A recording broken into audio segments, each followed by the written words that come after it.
Was his body? Did you recover anything associated with that wound? Yes, when the coroner moved her body, a bullet was located in between her back and her shirt on her back. So we were able to recover a bullet that was lying in between her and her shirt.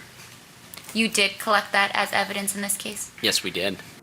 The defense has been trying from the very beginning of this trial to raise doubt about whether the evidence and the crime scene were tainted in some way, some point that morning.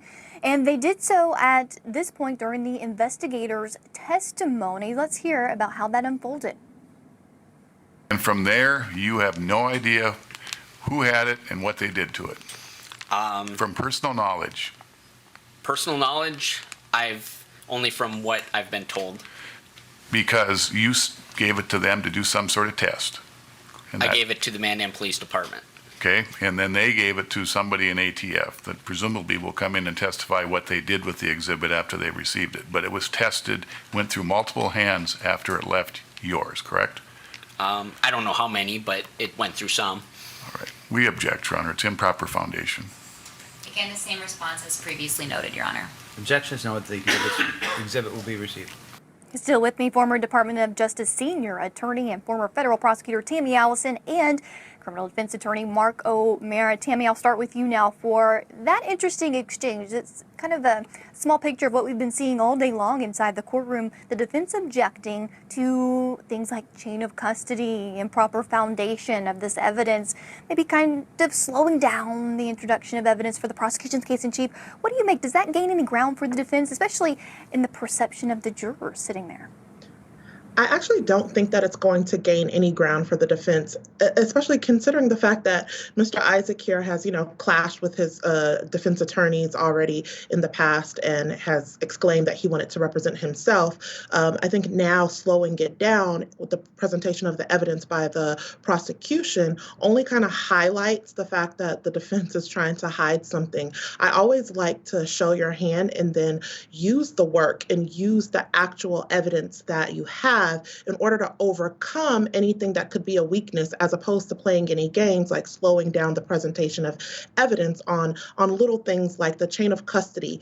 I think that strategically it's better to acknowledge the prosecution's strength, but overcome it with the evidence that they do have to raise that reasonable doubt in front of the jury. Yeah, Mark O'Mara, do you agree with this? That's a great point Tammy makes, and you have years of experience from the defense perspective here. Would that be something you would be trying to employ, especially on days like this, maybe a little mundane for jurors? Well, no, she's absolutely right. And I do think that, as the defense team, you need to be careful. I mean, part of it is you have to remember by now, they have their defense theory. And it could just be fight everything, prove reasonable doubt, go in there and argue. I don't care what you think, but you can't think beyond a reasonable doubt that he's guilty.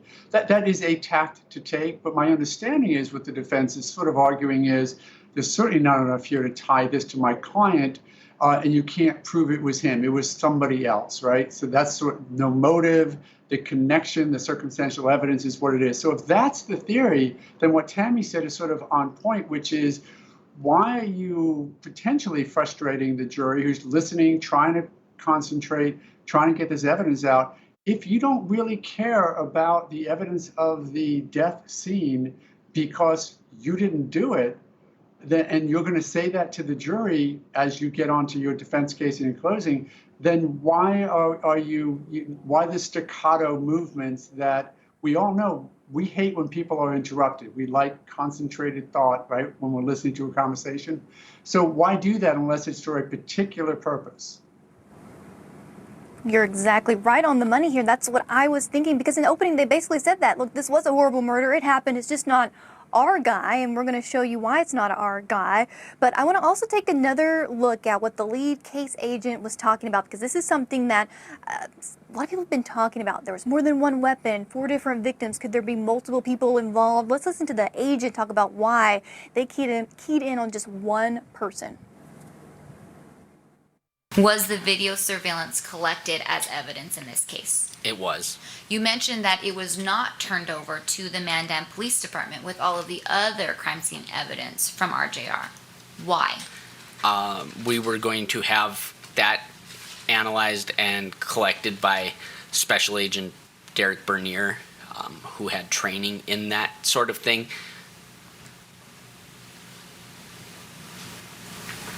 Did you review the videos contained on that surveillance system prior to them being sent on to Special Agent Bernier for further analysis? Yes, I reviewed them with Derek Bernier at the scene On April 1st, 2019? on April 1st, 2019.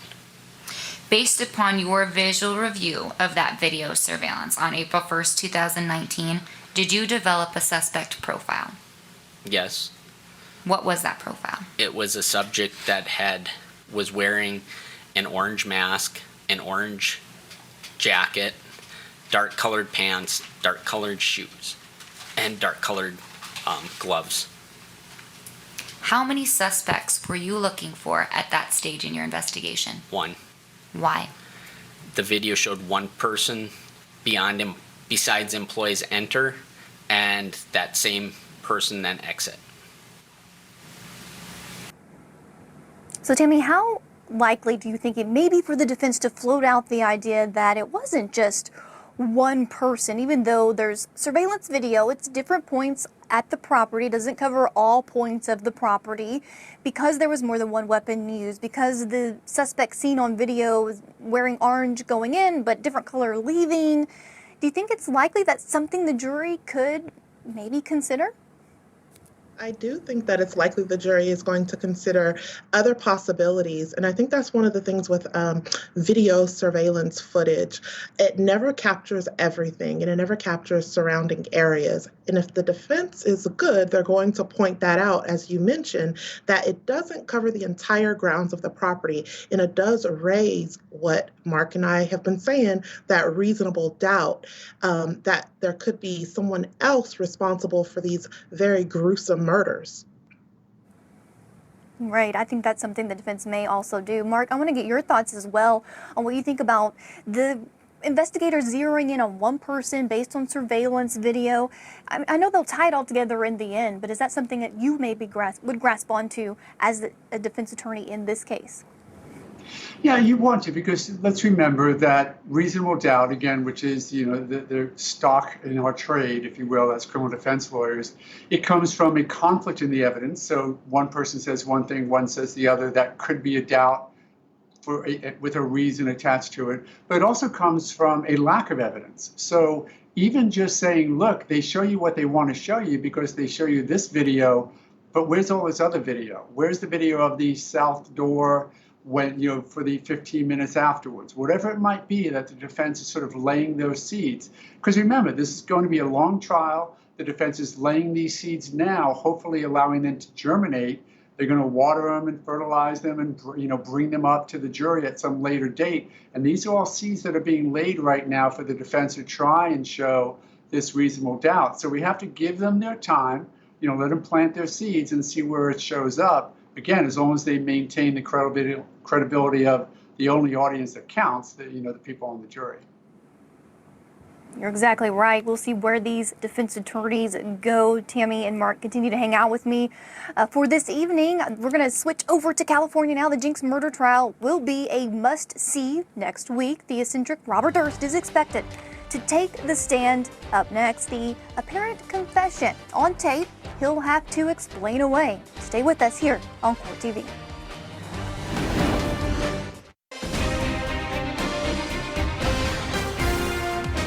Welcome back to Court TV Live. I'm Chanley Painter. We're going to talk about the Jinx murder trial. It's dark today, and we will have details on why court recessed early yesterday. We're just learning that Judge Wyndham ended early after he was notified that someone in the courtroom, not a member of either legal team and not Robert Durst, had tested positive for COVID-19. That person was at the trial several days while experiencing symptoms despite the court's strict protocols, and we're told that after contact tracing, the judge has determined that there is no reason to further recess the trial, and it is set to start back on Monday. Now, the accused three-time killer and multimillionaire defendant is expected to take the witness stand. He'll tell his side of the story, but how will he explain the infamous "killed them all" audio that the jury heard? Here's the context of that audio, which you'll hear in just a few seconds. Durst is charged with murdering his friend Susan Berman. Now, shortly after police found her body, they received a letter with her address and the word cadaver. The filmmakers of The Jinx came upon a letter Durst wrote to Berman when she was alive. The writing matches, and they confronted him about it. Take a look at that part of the HBO Jinx. I'm searching for a way to figure out how you didn't write the cadaver note, because it's so similar. Well, what I see as the similarity is really the misspelling in the Beverly. Other than that, the block letters are block letters. How else would you write a block letter than that? I mean, it's almost like a typed thing. It's going to look, with two typewriters, it's going to look the same. So you wrote one of these, but you didn't write the other one. I wrote this one, but I did not write the cadaver one. And can you tell me which one you didn't write?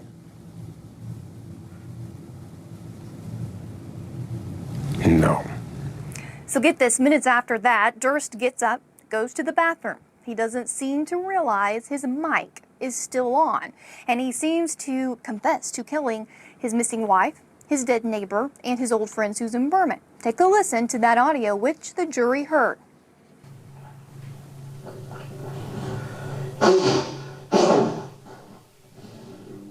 Horse.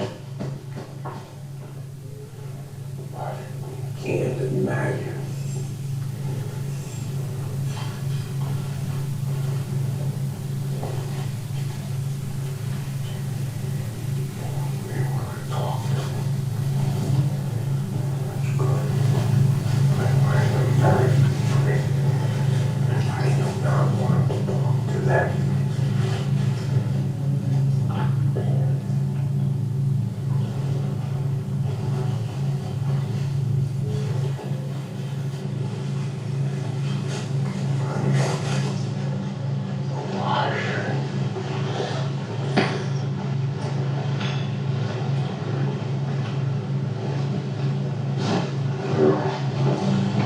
What you expected to get.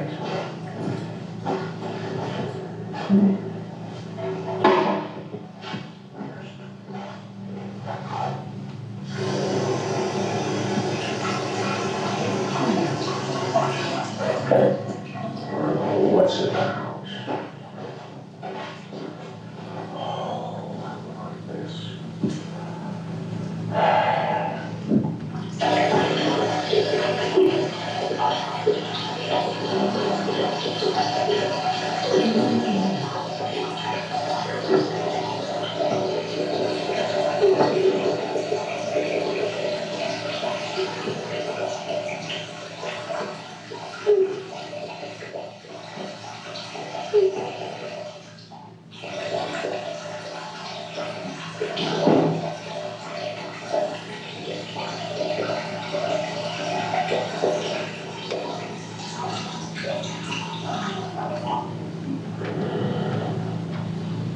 Yeah.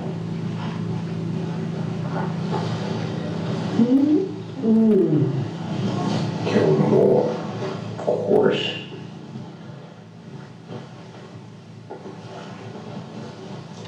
It's trying to do something new. Nothing new.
Still with me, former Department of Justice senior attorney and former federal prosecutor Tammy Allison and defense attorney Mark O'Mara. Mark O'Mara, he killed them all, of course.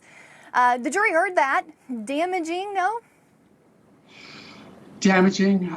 It's just, there are so many different scripts that I could write for Monday's testimony, and how Durst, if he's going to testify, and I'm not certain he should, and if I was on the defense team, I might be fighting against it. But, how's he going to explain that? How's he going to explain the note? How's he going to explain a lot of behavior?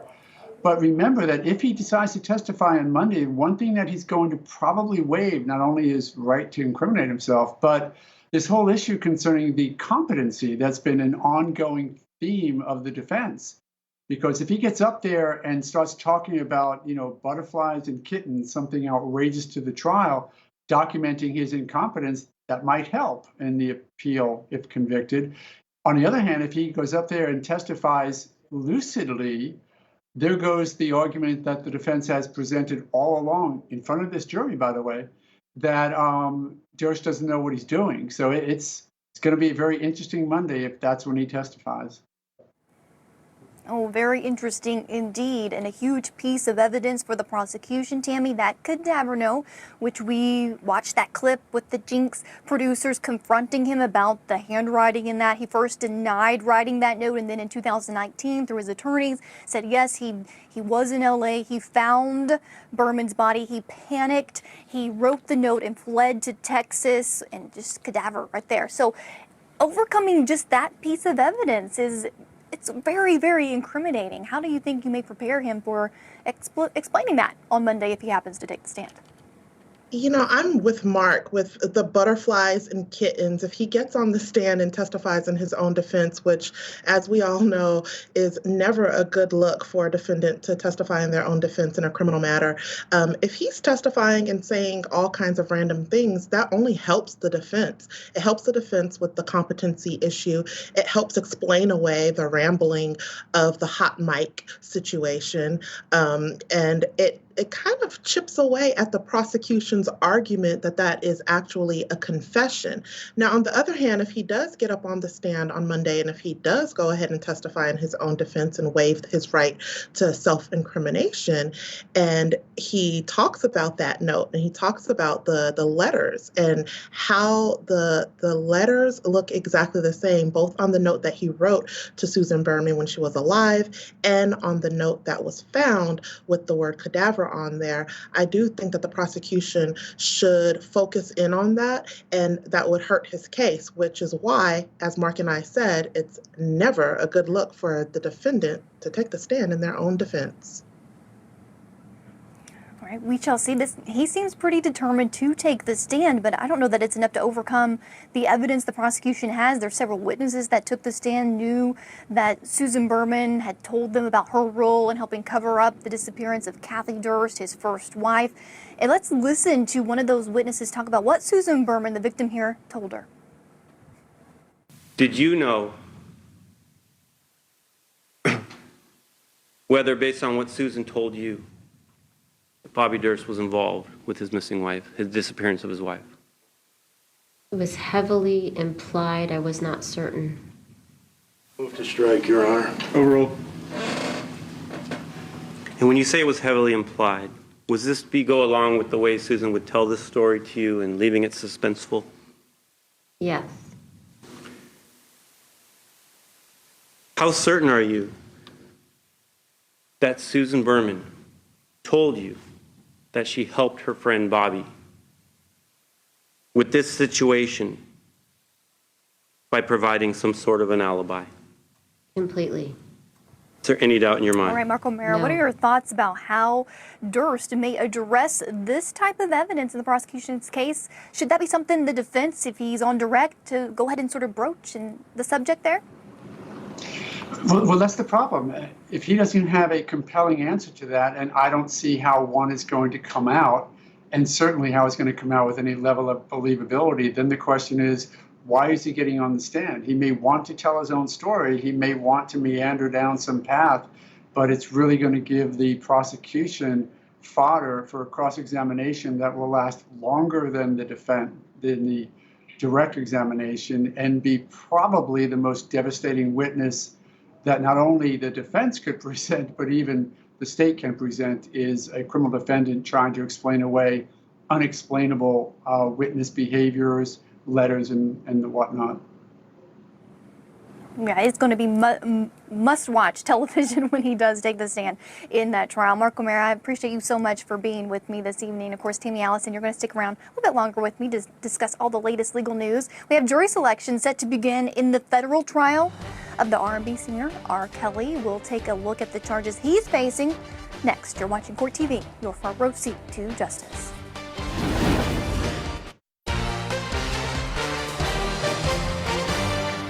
You're watching Court TV Live. I'm Chanley Painter, and we have breaking news out of New York State, where a woman who has accused Governor Andrew Cuomo of groping her breast at a governor's mansion, she's filed a criminal complaint against him. This is the first the first known instance where an accuser has made an official report with a law enforcement agency. Earlier this week, the New York State Attorney General's office released the results of an independent investigation into allegations of sexual misconduct by Governor Cuomo. That investigation found he had sexually harassed 11 women and that he had worked to retaliate against one of his accusers. Now, Governor Cuomo has denied the allegations against him. First, I want you to know directly from me that I never touched anyone inappropriately or made inappropriate sexual advances. I am 63 years old. I've lived my entire adult life in public view. That is just not who I am, and that's not who I have ever been. Court TV will continue to track this story and bring you the updates as we receive them. Now, jury selection will begin Monday morning in the federal case against Grammy-winning R&B singer R. Kelly. Court TV will be there covering the story for you. Here's Court TV legal correspondent Julia Janae with background on the case. I believe I can fly. I believe I can touch the sky. Robert Sylvester Kelly, one of the best-selling artists in R&B history, known as R. Kelly, is playing to an audience of a different kind these days, a jury of 12. The venue, a courthouse in Brooklyn, New York, where he is standing trial accused of bribery, kidnapping, and sexual abuse in violation of the federal anti-racketeering laws, better known as RICO. Mr. Kelly, will you please enact? All right. It's a law that has been used successfully to prosecute notorious mobsters like John Gotti and Frank Lucasio. But according to Kelly's former attorney, it's a law that's being misused in Kelly's case. This really is a out-of-the-box use of that law. I think it's an abuse of that law, and it's an abuse of the intent of that law. The government is accusing Kelly of being the head of a New York enterprise that, according to this indictment, recruited women and girls to engage in illegal sexual activity with him. The illegal activity includes sex with underage girls, having sex without disclosing that he had a sexually transmitted disease, producing child pornography, extortion, and blackmail. We're finally glad that some of the prosecutors in this country have had the courage to believe and to follow the evidence, because the evidence points in one direction. Prosecutors allege that Kelly, with the help of his associates, held the women captive, sexually abused them, and forced them to follow numerous demeaning rules, including not being able to leave their room to eat or use the bathroom without permission from Kelly. They were not permitted to look at other men, and they were required to call Kelly Daddy. They're alleging that all of it was non-consensual sex. And I think that when people look at the evidence in this case, they're going to realize that these women traveled, from great distances so that they could be with R. Kelly. They idolized R. Kelly. They were, I've said it before, they were, could largely be described as groupies. 3 of the women Kelly is accused of exploiting were under the age of 18, including one teen he allegedly had sex with while not disclosing he had herpes, a sexually transmitted disease. at least one of those supposed minors has admitted that before going to meet Robert, she got a fake ID, lying about her age, saying she was 18 years old.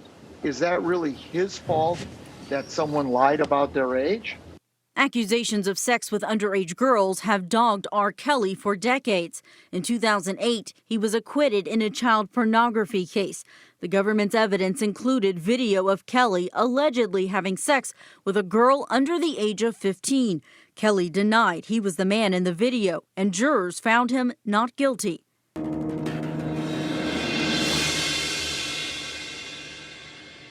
The Lifetime docuseries Surviving R. Kelly took a fresh look at allegations of his misconduct over the years in heart-wrenching detail. Months after the documentary aired in 2019, federal prosecutors in New York took action. Kelly was arrested and is being held without bond pending the outcome of his case. He also faces state and federal charges in his home state of Illinois. More witnesses are expected to testify about what prosecutors say is Kelly's modus operandi, using his celebrity status to manipulate fans, women and men, for criminally devious means. They're excited about the truth coming out, and we understand that he is a musical talent. We're not talking about R. Kelly.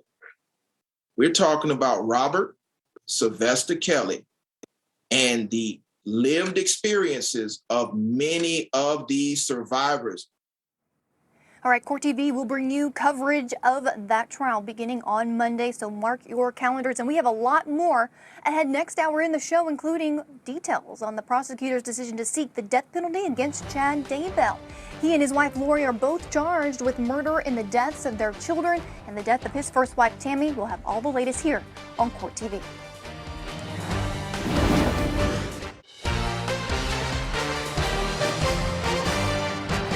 Welcome back to Court TV Live. I'm Chanley Painter in for Michael Ayala this evening. Let's get you up to speed on today's biggest developments in the quadruple murder case I'm covering here in Mandan, North Dakota. 4 people were shot and stabbed to death at their workplace on April 1st, 2019. And today the jury heard more details on the chaotic scene officers found at RJR Management in the aftermath of the killings. Now, chiropractor Chad Isaak was arrested and is standing trial for their murders. The state says his truck, fiber evidence, and shell casings tie him to the killings, but the defense says there is no direct evidence and no motive for Isaak to commit the murders. And the horrific crime he's accused of really is hard to comprehend. And sometimes it's those simple details that really help paint the picture for the jury.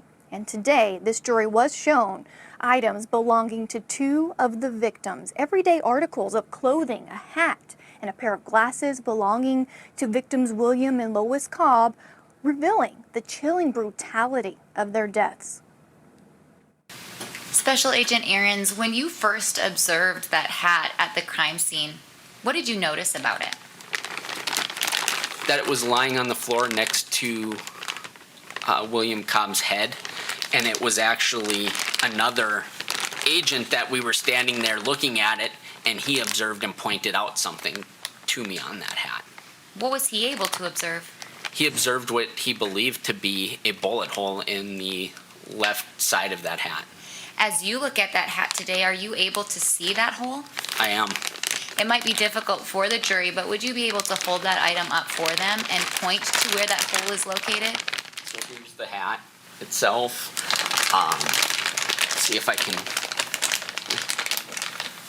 Right there, I know it's hard to see, but is a hole in the band of that hat.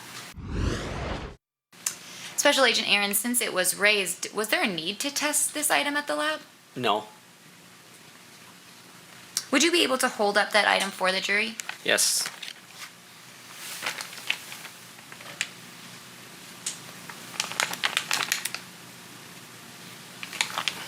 Thank you. You can put that away. In the previous photo exhibit that we were able to look at, Exhibit 154, we were able to see some blood on the lenses. It appeared that it was dripping. Why would blood be dripping on those glasses? At some point, blood came into contact with those the lenses of those glasses. Looking at that physical evidence, the actual glasses in person here in court today, it's more difficult to see the blood. It may be a strange question, but why could that be? Because the blood dried, it may have lightened up a little bit as it dried, and you're looking at it on a clear surface, so you just don't have that contrasting background. So now several times the defense objected as the prosecution entered clothing items and bullets into evidence today. It's part of their strategy to raise reasonable doubt about how carefully the crime scene may or may not have been preserved with the evidence. So now joining me to discuss, I have criminal defense attorney Silva Megerditchian and former Department of Justice senior attorney and former federal prosecutor Tammy Allison, of course, still with me. Thank you, Silva, for joining me as well. I want to start with you on the evidence today inside the courtroom. A lot of physical evidence being introduced in front of the jury and a lot more officers taking the stand. A lot of it mostly foundational evidence. I'm sure the prosecution will make some big conclusions later on, but today the jury may not be putting all the pieces of the puzzle together quite yet. No, and I think this is, first of all, Chandler, always a pleasure to be with you, and thank you so much for having me on. I think the issue is, it shows you the power of what the defense attorney did in opening statement by laying a very clear roadmap. And that roadmap is so clear that we as the audience, and I think the jurors that are there, are kind of waiting. They're waiting for this moment where the prosecutors can actually show something more, and we haven't seen it yet. It's not to say it's not going to happen. It's bound to happen probably, on Monday, the latest, or Tuesday, in fact. But it is, they're laying it in a very careful, meticulous way and chronologically. So it's going to be very interesting to see how they're going to put this all together. And the jury's waiting for it too. But again, the defense attorney did what he was supposed to do by really challenging this investigation.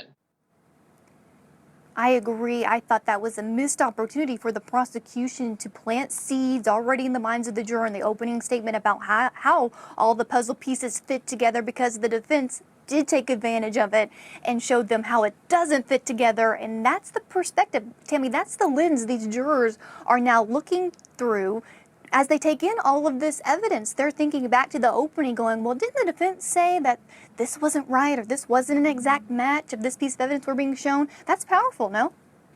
Yes, Shanley, you are absolutely correct. The jury is taking in a lot of information. And to Silva's point, yes, laying it out meticulously, what the prosecution is doing in chronological order to make it all make sense, right? But the prosecution needs to be mindful in this world of instantaneous access to information. The jury is like on the edge of their seat, like, okay, get to the point. And that is something that the defense is, if they're paying attention, they're going to poke holes like they have, and we've seen in cross-examination, to poke holes and create doubt, because we all know that that standard of proof is beyond a reasonable doubt that this defendant is responsible for these gruesome murders of these 4 individuals, and the prosecution has to make it make sense.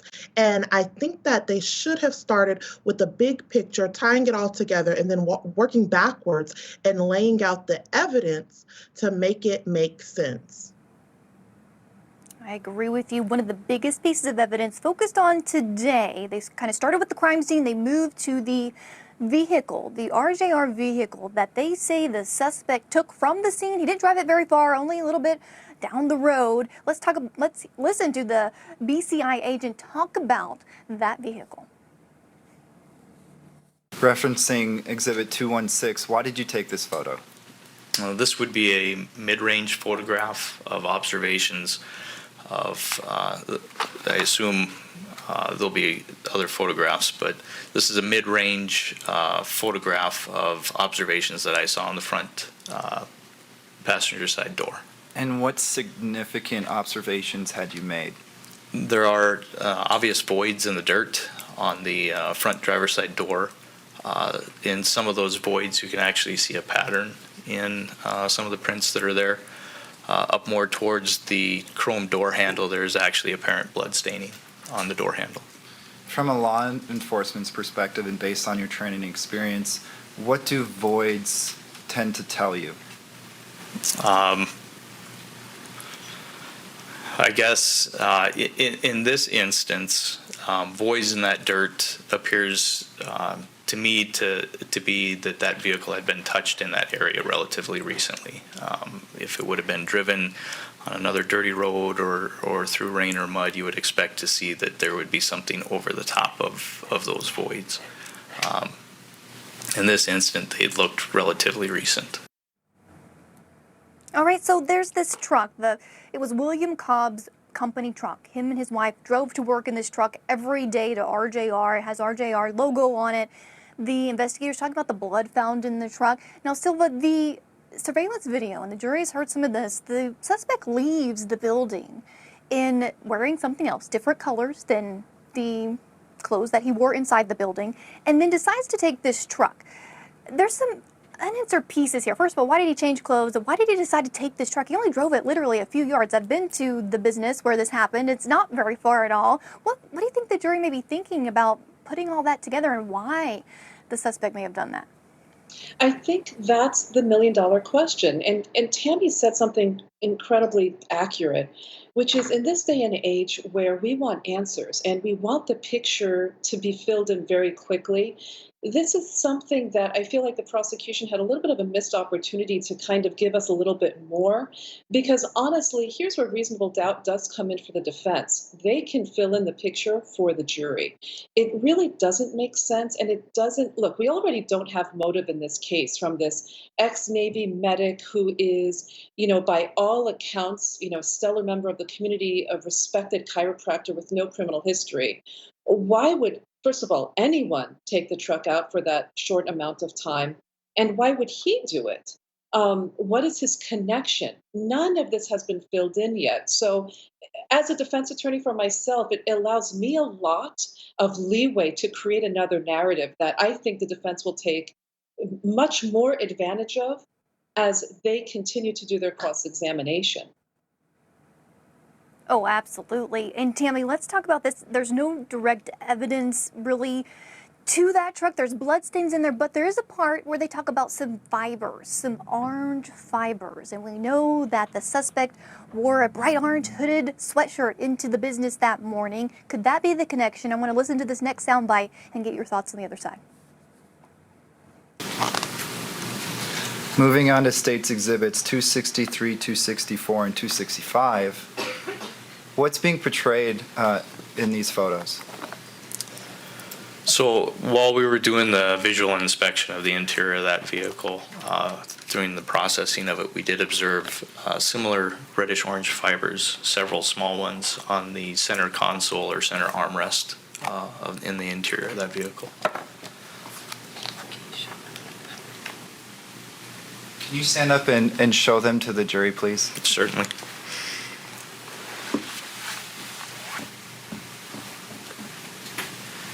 So this is obviously a close-up of that center armrest, and you can see all these little orange dots across pretty much the length of that. Those were the fibers that appeared similar to the fibers that we saw on the outside of the vehicle the previous day.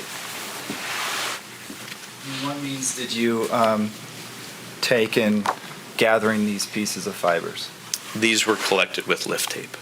And is that due to the size of the fiber? The surface area that it is and how small the fibers were, that was probably the easiest way to be able to collect as many of those as we could. Okay, Tammy Allison, these fibers, orange fibers, the suspect wears an orange hooded sweatshirt inside the building. Now, he's seen on surveillance video wearing a different color on the way out, but still these orange fibers are transferred into this vehicle. And we know, the jury doesn't quite know yet because the opening statements didn't say, there's also these same orange fibers in the defendant's truck found at his home.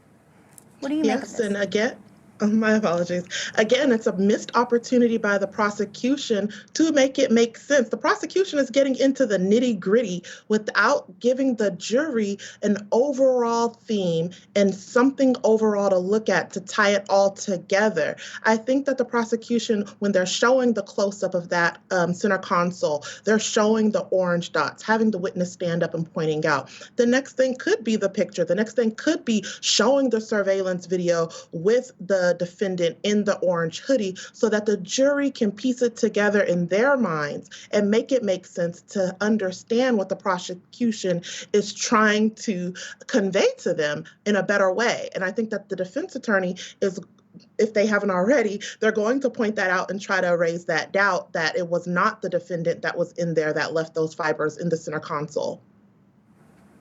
Oh yeah, you can bet your money, because Silva, I noticed something in the defense opening statement, already planting seeds in this jury's mind about these fibers, is they pick apart the language the expert used to match the fibers to the orange sweatshirt. It's not a perfect match. They're similar in nature. They could be the same from the same sweatshirt here. Just that little bit of lingo could make a big difference. In a case like this, Chanley, absolutely. The words matter, and so does the confidence matters. And again, I think there's this overwhelming theory now from all of us that we know what's coming. This jury, by all accounts, does not. The prosecution's missed opportunity is huge here because, we've all done jury trials. When you're with a jury, sometimes repetition is your strongest ally, where you can leave a note in the jury's heads that stays with them every day of the trial. For instance, in this case, the prosecution should have drawn some little conclusion about the fibers so that the jury could say, okay. So there might have been a little bit of issue whether this is an absolute match, but the bigger picture here is the evidence is reliable and what cumulatively shows that this defendant did the crime.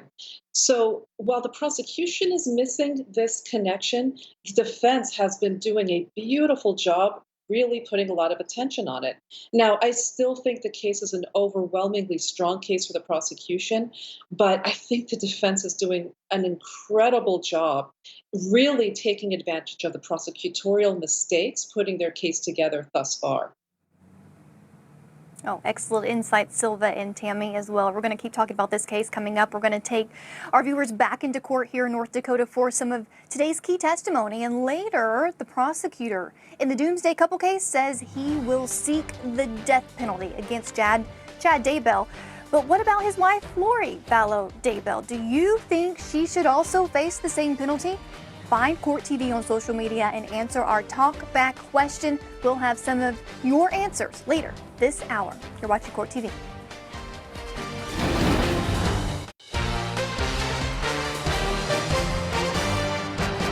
Welcome back to Court TV Live. I'm Chanley Painter in Mandan, North Dakota, where we are bringing you gavel-to-gavel coverage of the quadruple murder trial here in Mandan. Throughout this case, the defense has maintained that the defendant has no motive to walk into the property management company and kill 4 of its employees. And today they tried to make the point in their cross of an RJR management employee who testified for the prosecution. Take a listen. You had advised these special agents that you were aware of a subcontractor named Nick, right? Yes. And Nick had worked on an eviction notice with Robert, right?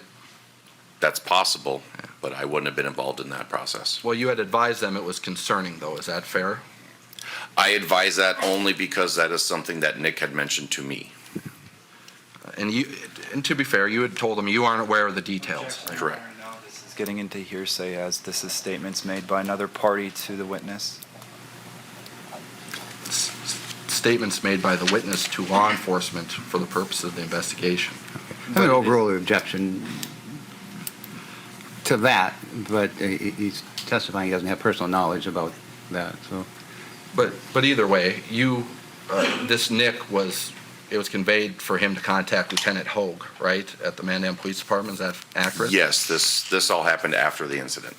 And you believed the incident had something to do with Windsor Storage?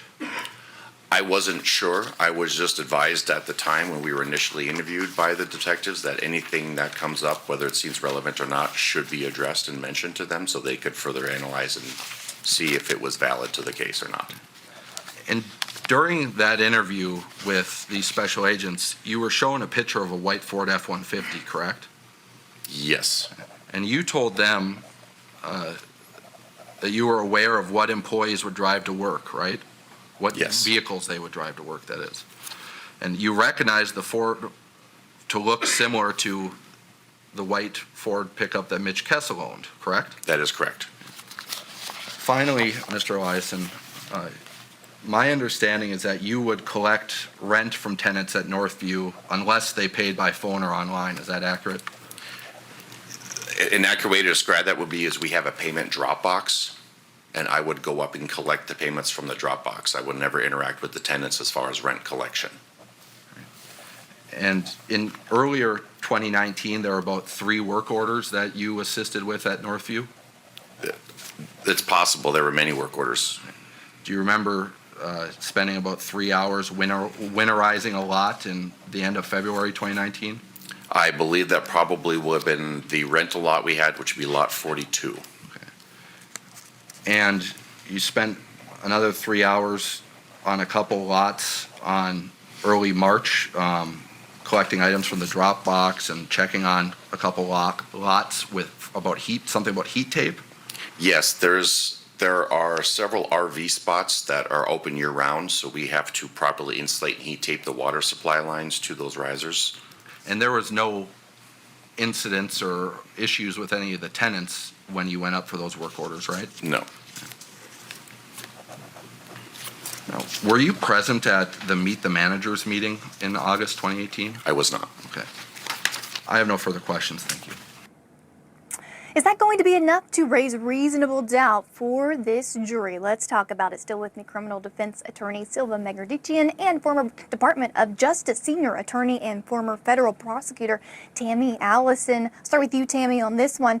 The defense trying on cross-examination. We don't know yet if they're going to put up a case when it's their turn in this trial. So they're really arguing on cross-examination, trying to bring up some points. One of the key themes is about other people who may have had motive or beefs with the company. What do you think of that line of questioning?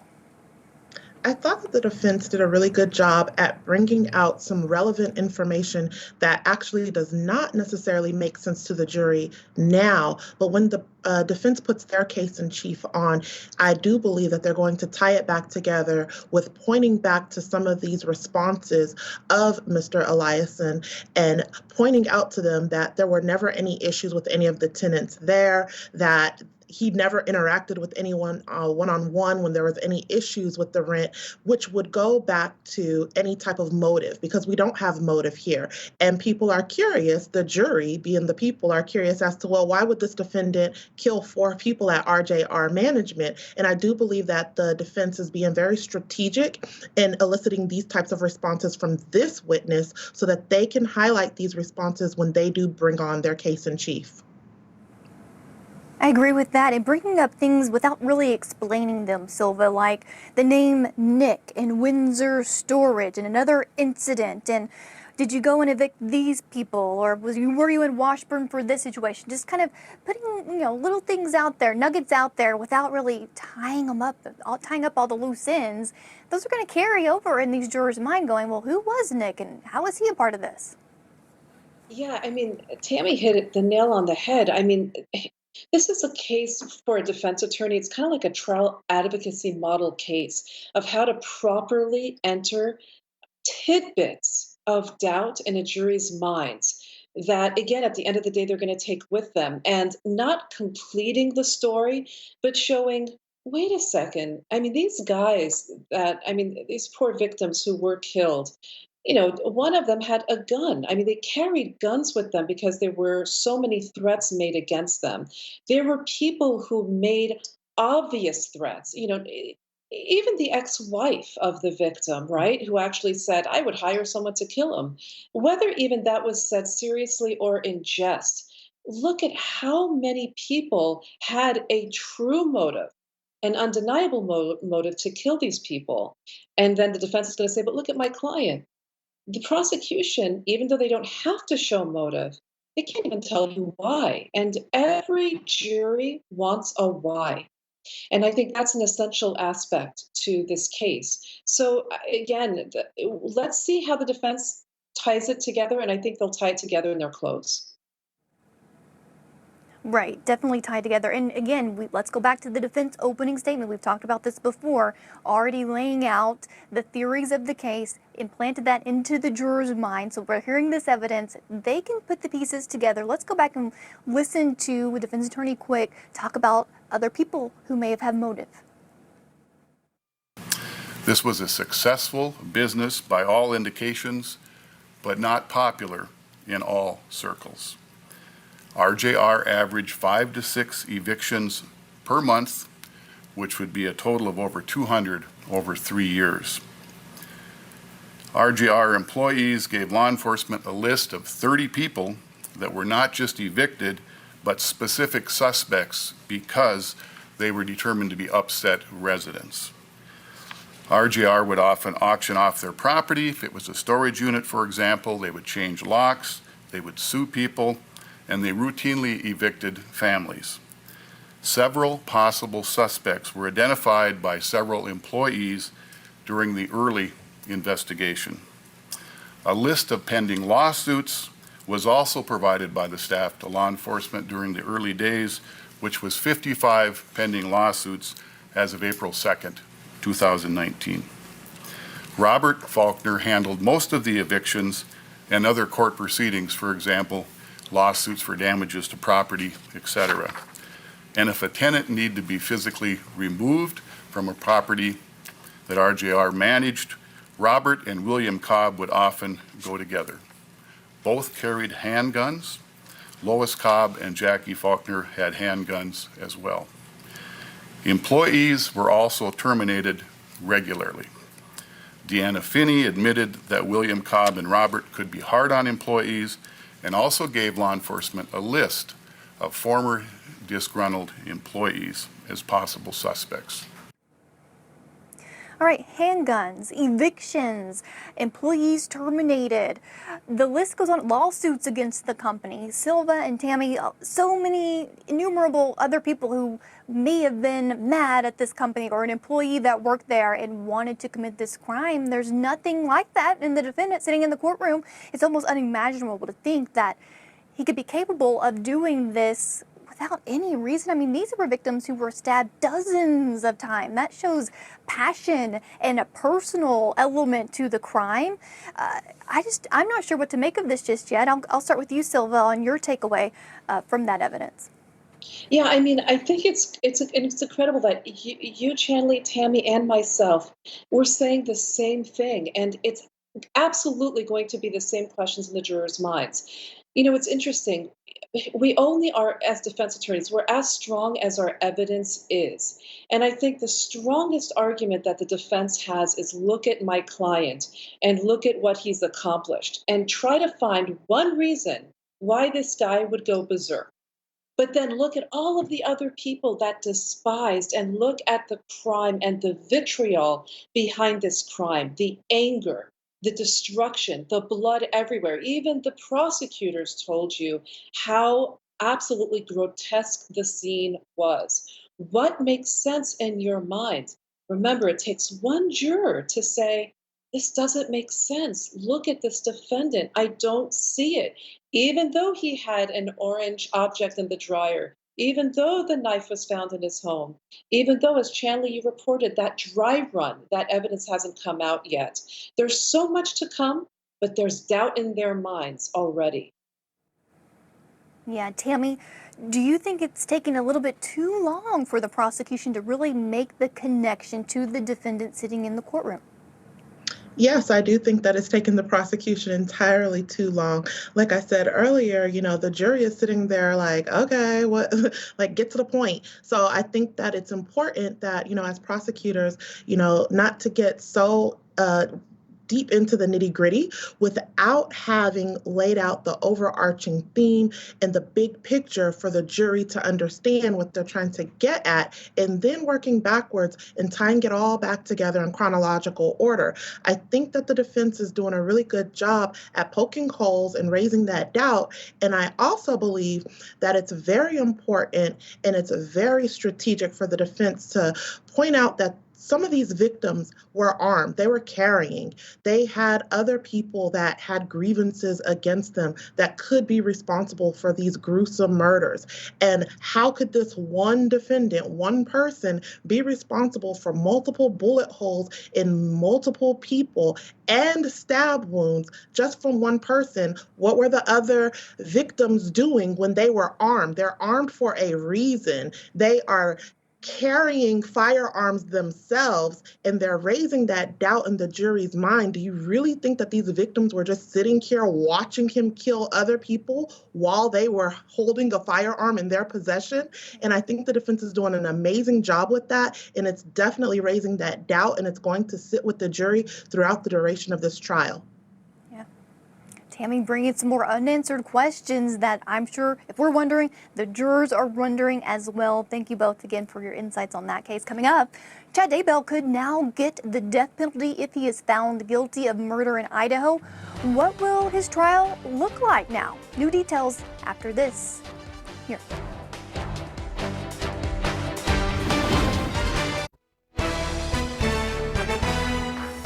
Welcome back to Court TV Live. I'm Chanley Painter. In our Court TV close-up, we have new information in the Doomsday couple case. Chad Daybell will face the death penalty when he goes to trial for the first-degree murders of his first wife, Tammy Daybell, and the children of his current wife, Lori Vallow Daybell.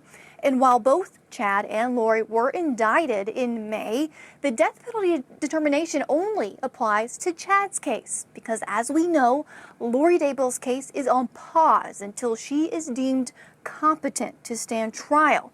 Earlier this year, a psychologist deemed her incompetent, and meanwhile, Chad has pleaded not guilty to all the charges against him.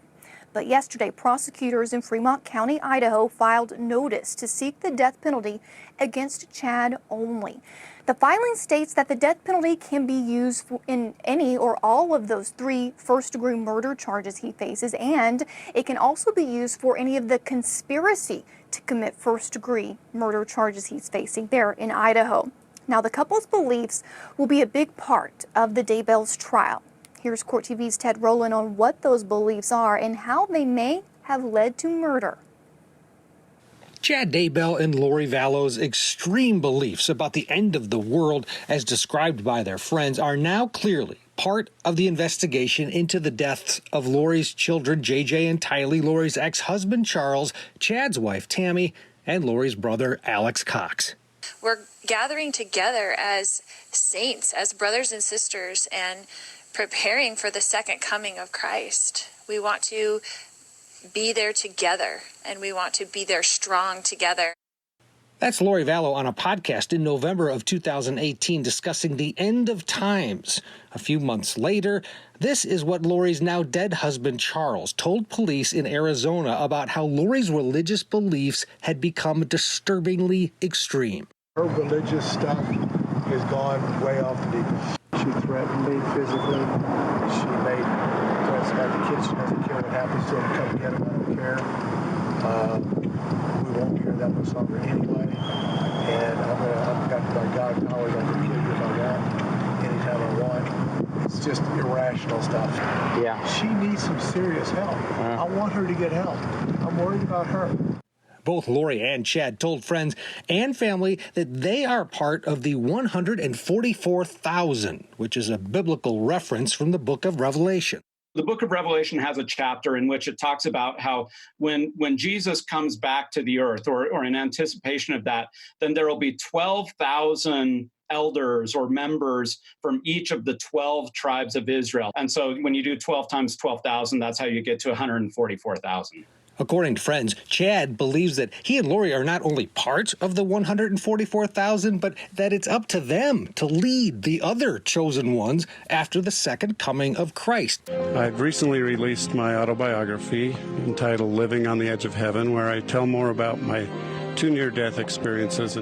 That's Chad Daybell talking about his books on a website called Preparing a People. The video has been removed. In his books, Daybell claims that near-death experiences, the first when he was a teenager diving off a cliff, gives him the unique ability for visions, a sixth sense of events that will happen or are about to happen.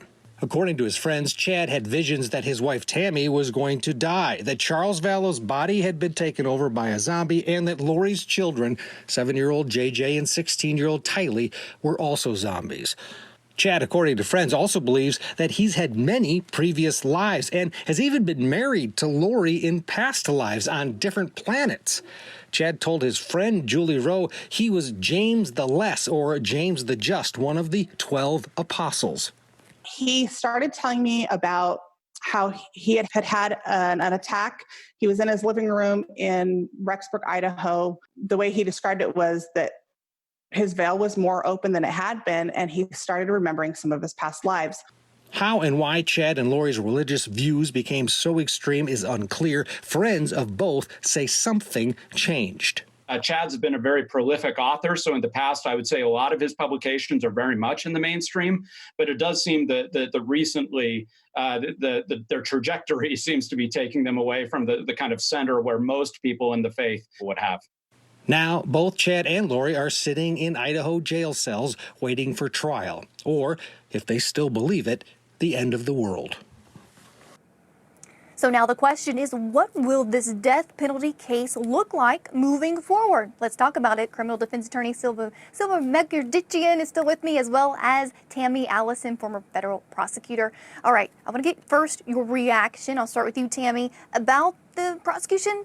Yes, we're going to seek the death penalty against Chad Daybell. Your thoughts?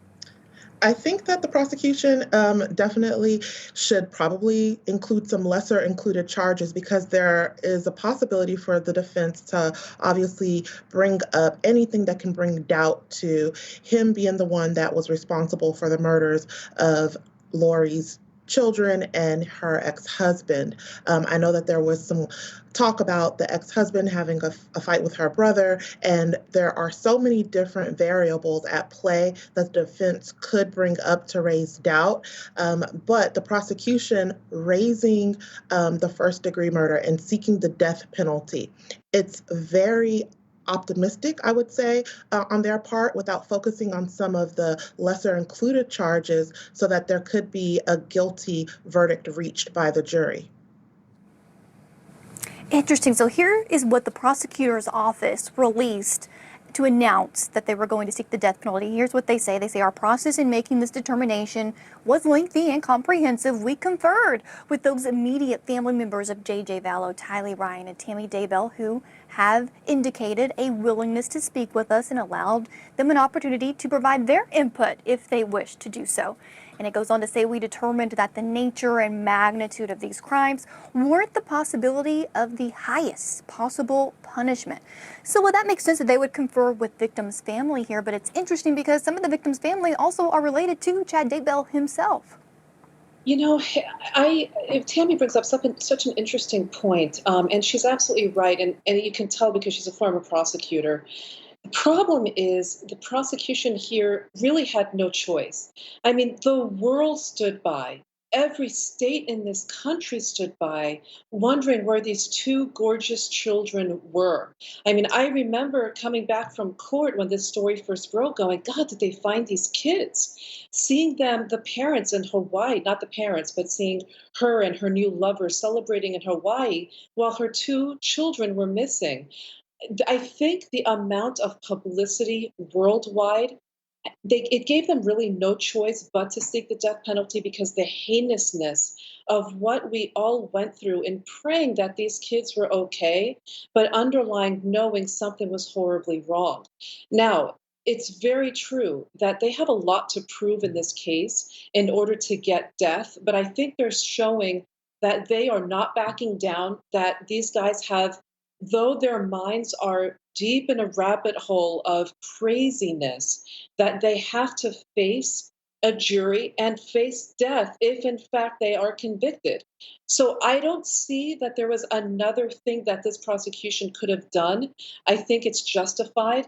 I will be very interested to see if Lori, if they decide that she should get it, because it looks like she was his little disciple that did everything he wanted. And I think as women, they're going to get a little bit more sympathy in that kind of sentencing. Right.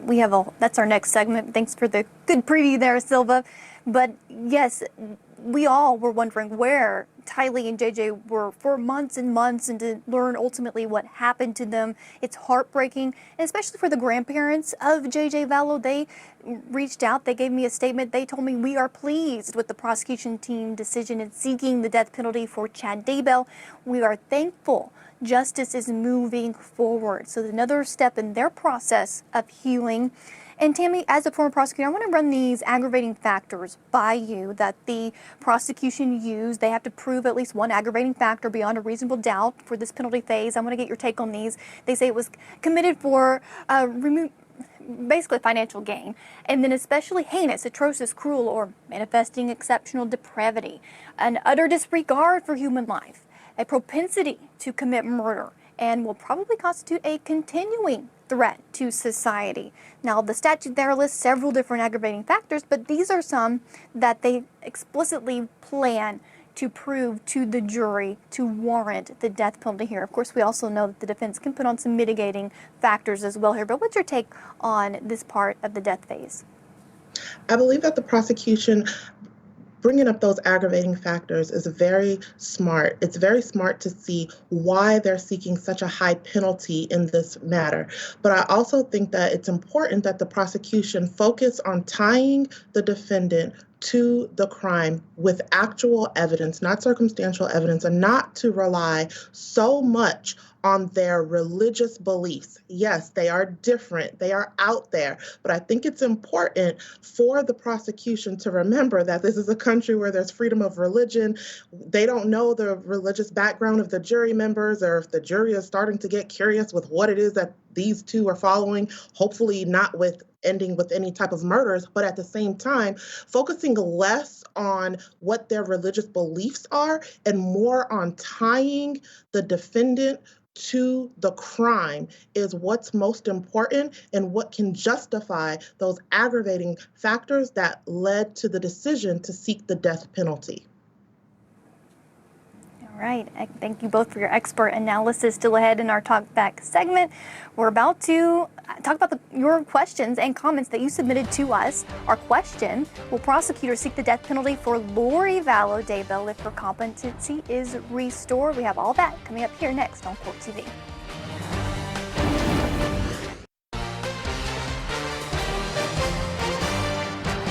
You're watching Court TV Live, and it is time for today's Talk Back segment. Each day we post a question on Court TV social media pages, and we gather your comments and questions and respond right here on the show. Here's today's question: will prosecutors seek the death penalty for Lori Vallow Daybell if her competency is restored? All right, still with me, criminal defense attorney Silva Megerditchian and former Department of Justice senior attorney and former federal prosecutor Tammy Allison. Here is our first viewer comment. Carol Peterson says, death penalty for both. I don't believe they want to die. Their motive for killing all these innocent people was greed and lust, selfish and pompous people, and she is fit to go to trial. These two need to be held accountable. I'm sure they'd rather be on a beach in Hawaii. I don't buy they would consider themselves as martyrs. Busted. Stop using your religion as a cause for your actions. All right, Silva. Carol's pretty stern there about death penalty for both. What is your take? I think it makes sense that the prosecutors, once Lori is deemed fit, would also follow the same path. And I think the prosecutors who listen to the public in general, I mean, they want to do the right thing. There are a lot of Carols out there, and it's hard to disagree with what she's saying. You know, I think that the prosecutors are going to have a very difficult decision because, again, jurors are a little bit reticent in giving the death penalty to women. It's been done, but they're a little bit more careful. And again, if she can show that she was really a pawn in, a cult leader strategy, it might be a very strong defense for her not for the prosecution not to go for the death penalty. But I think they're going to. I think that's where it's headed. Oh, yeah. Yeah, I agree with that. And this one is for you, Tammy. It's from Barbara Geiger Iverson. She says, as long as her psychiatrist says she is unfit, she won't be facing anything. I'm surprised that he is considered fit to stand trial. As a former prosecutor there, Tammy, give our viewers a little bit more about why they do have to wait until she is deemed competent and that her legal proceeding is on hold. Yes, Chanley. That question is actually a really good question to answer, or a comment from the viewer. As far as Lori not being deemed competent to stand trial currently, it has to do with her mental health. And we all have mental health, but the aspect of mental health being not well. So her mental health not being well, and she cannot face trial until a doctor, a psychiatrist, says that she is well enough mentally to face trial. So for a prosecutor to seek the death penalty for an individual that has mental health that has deteriorated would be problematic, because if the jury does find her guilty, and if the jury or the judge sentences her to death, there is room for appeal. And even if the appeal gets denied, there is a case law and statutes that talk about a defendant that has any question of mental health issues, that could be remedied in the form of clemency on the federal, even on the state level, where if they do get sentenced to the death penalty, one of the things that I talk about a lot in my practice with clemency is clemency in the form of commutation for a death sentence would just result in life in prison as opposed to release. So these are a lot of factors that the prosecution needs to be thinking about right now, and not just going for the most harshest penalty there is to appease the public. They need to be strategic and preserve the record so that if there is an appeal, none of these issues can come up. Oh, fantastic perspective there. Thank you so much, Tammy. Let's get to one more comment here. Nicola Bailey says, I'm not sure he's in on it. I think it's all her. Silva, some people do think that she was the one driving the bus. Yeah, I mean, until we get more facts, until this thing actually heads to trial, we just don't know. You know, his defense could literally be that look, this was all Lori's deal, and I was the one who was brainwashed by this woman. We just don't know. We just don't know. We will find out. Thank you both, Silva and Tammy, for joining me tonight. It's been a pleasure being with you. Up next, Julie Grant in for Vinnie Politan. She has the latest on all the legal headlines. Stay tuned here to Court TV, your front row seat to justice.